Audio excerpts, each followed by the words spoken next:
akong nag-record dito, lagi nawawala. Kasi nga, nakascam yung cellphone ko eh. Bago nito serial number, kinuha ng scammers.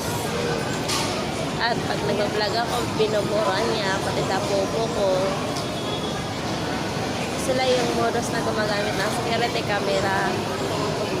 At mahirap hulihin kasi merong international na nasa likod nila.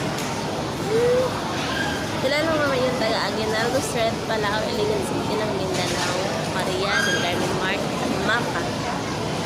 Yung serial number ng bawat cellphone ko, yung una binigay ng ating ko sa akin, yung yung number.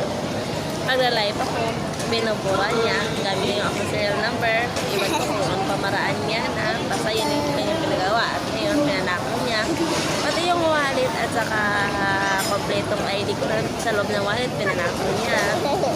Ayun, yung cellphone na naman ang bigay ng ating kong loma. Ito, bago naman cellphone ko. Kaya, laging bago yung account ko sa TikTok at saka YouTube. Yung pinapanako yung cellphone ko. May bili naman ako na bago. Nagbabago na naman yung ano ko kasi nakakalimutan ko yung password. Gagawa naman yung bago. Ngayon, iba na naman. Iwan ko, bumubura na naman to.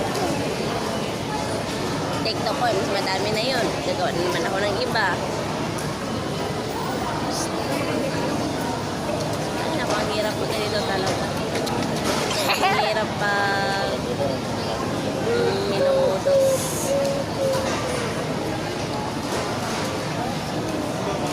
At mahirap pa yan ulihin ang modus na yan kasi nga parinig lang. Yan yung problema ngayon.